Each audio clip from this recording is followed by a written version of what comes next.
இன்னைக்கு விவசாய நிலத்தில் கூட புழுவையும் பூச்சியும் கொண்டுக்கிட்டு இருக்கோம். இன்னைக்கு அங்கேயும் கொண்டுக்கிட்டு இருக்கோம்.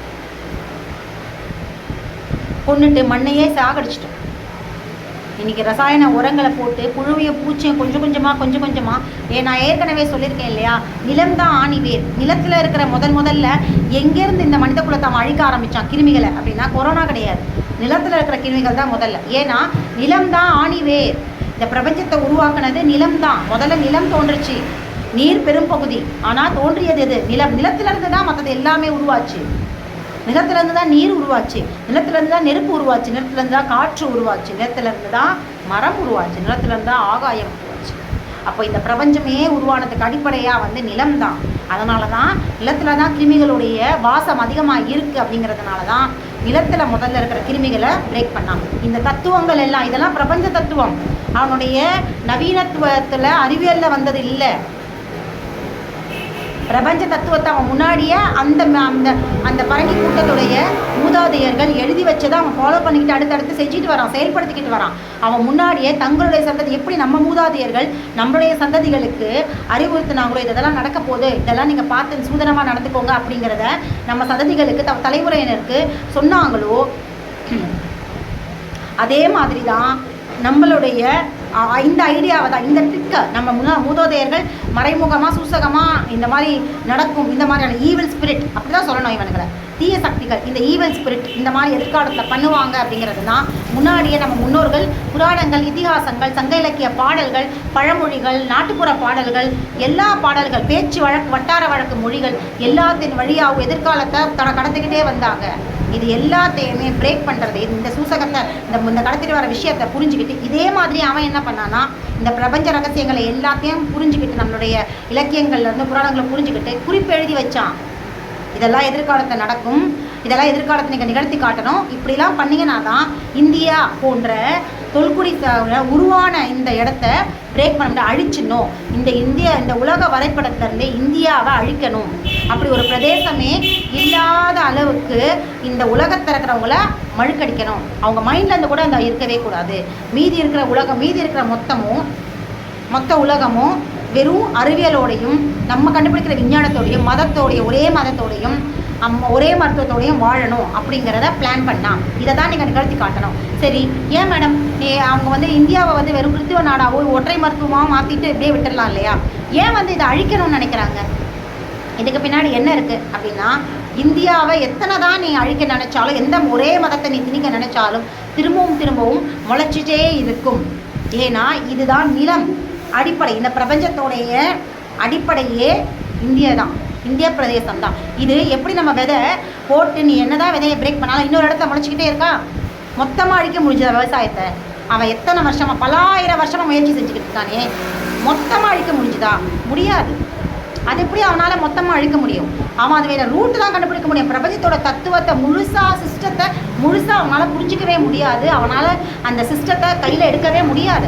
ஓரளவுக்கு வேணால் அனுமானத்தின் வழியாக அந்த சிஸ்டத்தை புரிஞ்சுக்கிட்டு ஒரு சில விஷயங்கள் அவன் செய்யலாமே ஒழிய முழுசாக அதோடைய ரூட்டை அழிக்க அவனால் முடியாது. இன்னமும் அதனால தான் மிச்ச சொச்ச விவசாய நிலங்கள் இருந்துகிட்டே இருக்குது, முளைச்சிக்கிட்டே இருக்குது. இதுவுமே அவன் பிரேக் பண்ண பார்க்குறான். ஸோ இந்தியா அப்போ என்ன புரிஞ்சுக்கிட்டான் இதில் இருந்துன்னா, எத்தனை தான் நம்ம அழிக்க பார்த்தாலும் ஏதாவது ஒன்று இங்கே முளைச்சிட்டே இருக்கும்.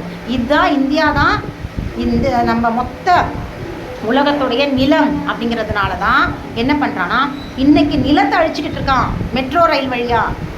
ஏன்னா அண்டத்தில் உள்ளதே பிண்டம், பிண்டத்தில் உள்ளதே அண்டம். அப்படி அழிக்க வந்தால் அந்த நிலத்தை அழிச்சிட்டே வந்தால் இங்கே இருக்க பிண்டங்களில் இருக்கிற மூலக்கூறுகள், மரபணு கூறுகள், அணுக்கள் அழிஞ்சிட்டே வரும். ஏன்னா அண்டமும் பிண்டமும் ரிஃப்ளெக்ட் ஆகுதுன்றதையும் அவனுக்கு தெரிஞ்சிருக்கு. அப்போது அந்த அண்டத்தை அவன் கரப்ட் பண்ண இங்கே பிண்டங்கள் கரப்ட் ஆகிட்டே இருப்பாங்கன்றதையும் புரிஞ்சுக்கிட்டான். ஸோ அவன் அண்டத்தை இப்போ கையில் எடுத்துட்டான். சைடில் பிண்டத்துங்களை கரெக்ட் பண்ணிகிட்டே இருந்தாலும் அண்டத்தை தான் மெயினாக டார்கெட் பண்ணி இன்றைக்கி மெட்ரோ ரயில் வழியாகவும் இன்னும் பல நவீனம் அப்படிங்கிற பெயர்லையும் அழிச்சிட்டே வரான். அவன் அழிச்சிட்டு வர இங்கே பிண்டங்கள் கொஞ்சம் கொஞ்சமாக கரெக்ட் ஆகுறாங்க. அவங்களுக்குள்ளே இருக்கிற மரபணுக்கள் தோண்டி வெளியேற்றப்படுது. அப்போது மொத்தமாக அழித்தா மட்டும்தான் உலகத்தில் இருக்கிற மீதி பிரதேசங்களில் ஒற்றை மருத்துவமான கிறித்துவத்தை பரப்ப முடியும். ஒற்றை மருத்துவமாக ஆங்கில மருத்துவத்தை வச்சு இந்த உலகத்தையே தனக்குள்ள கொண்டு வந்து தான் எல்லாத்துலேயும் மேல் அப்படிங்கிறத கொண்டு வரதுக்கு தான் இத்தனை திட்டங்கள். இதை எல்லாத்தையும் உணர்ந்த நம்ம முன்னோர்கள் தான் முன்னாடியே எல்லாத்தையுமே சொன்னாங்க. ராமாயணம் மூலமாக இது எதிர்காலத்தில் வரும், இப்படி ராவணன்ற இந்த தீய சக்தி, இந்த ஈவில் ஸ்பிரிட் சீதையை கடத்திட்டு போய் இந்த மாதிரி பண்ணுவான். இந்த போர்களுக்கும் பின்னாடியும் இருக்குது. ஒவ்வொரு விஷயங்களுமே இந்த ராமாயணமே எடுத்துக்கிட்டா கூட அதுக்கு பின்னாடி இருக்கிற போர் அப்படிங்கிற, அதாவது தீய சக்திகள் எப்படி வருவாங்க அப்படின்னா காற்று மூலயமா வருவாங்க. ஆகாயம்ல என்ன இருக்குது? காற்று வெளி தானே ஆகாயம். ஆகாயத்தை நிரம்பி இருக்கிறது காற்று வெளி தானே. ஆகாயத்தின் வழியாக நம்மளை அழிக்க வருவாங்க. அதற்கான தீர்வு எங்கே இருக்குது அப்படின்னு பார்த்தீங்கன்னா நீர் வழியாக தான் அதற்கான பாதை இருக்குது. நீர் எது? கடல் வழியாக தான் போய் காப்பாற்றிட்டு வரணும். அப்போது உங்களை தற்காத்துக்கிறதுக்கு அவன் வந்து காற்றை எடுத்துக்கிட்டீங்கன்னா அதற்கான தீர்வு எங்கே இருக்குது? நீரில் தான் இருக்குது. எல்லா விதமான பிரச்சனைகளுடைய ஆணிவேரையும் நம்ம முன்னோர்கள் அறிவுறுத்தியிருக்காங்க, அதற்கான தீர்வையும் அறிவுறுத்தியிருக்காங்க. அவன் காற்று வழியாக என்ன பண்ணான்? கிருமிகள், ஏன்னா காற்றில் வழியில் நிரம்பி இருக்கிறது, காற்று வெளியில் நிரம்பி இருக்கிறது கிருமிகள் தானே. அப்போ கிருமிகளை வச்சு தான் இன்றைக்கி படம் ஓட்டிக்கிட்டு இருக்கான். இதற்கான தீர்வு என்ன அப்படின்னா நீர் வழியாக தான். நம்ம மூதாதையர்கள் அமைச்சு கொடுக்குற பாதை, அந்த நீர்லேருந்து கடந்து போங்க, அதற்கான பாதையும் அவங்க அமைச்சு தருவாங்க. அதன் வழியாக போனால் தான் அவனை அழிக்க முடியும் அப்படிங்கிறதையும் நமக்கு முன்னாடியே சொல்லிட்டாங்க. இந்த உடம்பும் இதை தான் சொல்லுது. நம்மளுடைய எல்லா விதமான பிரச்சனைகளும் எங்கே ரிஃப்ளெக்ட் ஆகும்னா தோல் வழியாகும், கழிவுகள் வெளியேறும். அப்போ எங்கே சரி செய்யணும்? உயிர் சக்தி இருக்கிற நீர் மூலகம், அங்கே தான் நம்மளுடைய செயல்பாடுகள், அதாவது அதை பலமாக்கணும். அதை பலமாக்கினா மட்டும்தான் நம்ம உடம்பு, நம்ம தோல் வழியாக வெளிப்படுற கழிவுகளை வந்து சரி செய்ய முடியும்.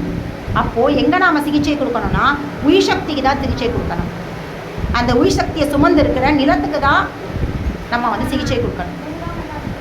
இந்த தத்துவத்தை தான் அக்குபஞ்சர் மருத்துவம் சொல்லுது. கெட்டு போனது எது? மரமான ஆகாயம்.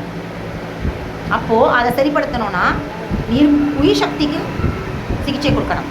அந்த உயிர் சக்தி மேலே நிலம் அப்படிங்கிற ஒரு பாதையை அமைக்கணும். அப்படின்னா நிலமும் நீரும் இணையும் பொழுது மட்டும்தான் எல்லாத்துக்குமான தீர்வும் கிடைக்கும். நீர் மேலே நிலத்தை பாதை அமைக்கணும். அந்த பாதையை யார் அமைச்சு கொடுப்பாங்க? மூதாதையர்கள் தான் அமைச்சு கொடுப்பாங்க. அமைச்சு கொடுத்துட்டாங்கல்ல. அக்குபஞ்சர் மருத்துவத்தின் வழியாக பிண்டத்துக்கான வழியை கொடுத்துட்டாங்கல்ல. இனி அண்டத்துக்கான வழியை யார் செய்யணும்? இந்த பிண்டங்கள் தான் செய்யணும். நம்ம செய்கிற இந்த அண்டத்துக்கான அந்த பாதுகாத்தல், அந்த கழிவுகளை நீக்கிறதும் அதை ஒழுங்குபடுத்துறதும் தான் இனிமேல் அந்த நிலம் கரப்ட் ஆகாமல், சிதிலமடையாமல், சேதமடையாமல் பார்க்குறது மட்டும்தான் அடுத்தடுத்து இந்த பிண்டமும் வாழ முடியும், இந்த அண்டமும் வாழ முடியும். இந்திய பிரதேசம் அழியாமல் இருக்கும். எவ்வளோ சூட்சமக்காரங்க பார்த்தீங்களா? நம்மளெல்லாம் டைவெர்ட் பண்ணிட்டாங்க. 2 விஷயத்தை டைவெர்ட் பண்ணாங்க. எப்படி தெரியுங்களா? இதெல்லாம் புரிஞ்சிக்க கூடாது அப்படிங்கிறதுக்காக பைபிளில் இந்த சூட்சமத்தை பார்த்து நிறைய, அதாவது இந்த பேரிடர்கள் வரும், மனிதர்களை அடிச்சுக்குவாங்க, கொண்டுடுவாங்க, பெண்களுக்கு இழிவு நடக்கும், இப்போ நடக்கிற எல்லா விஷயத்தையும் ஏற்கனவே எழுதி வச்சுட்டு என்ன பண்ணிட்டாங்கன்னா அதெல்லாம் இன்றைக்கி நிகழ்த்தி காத்திக்கிட்டு இருக்காங்க. அப்போ இதெல்லாம்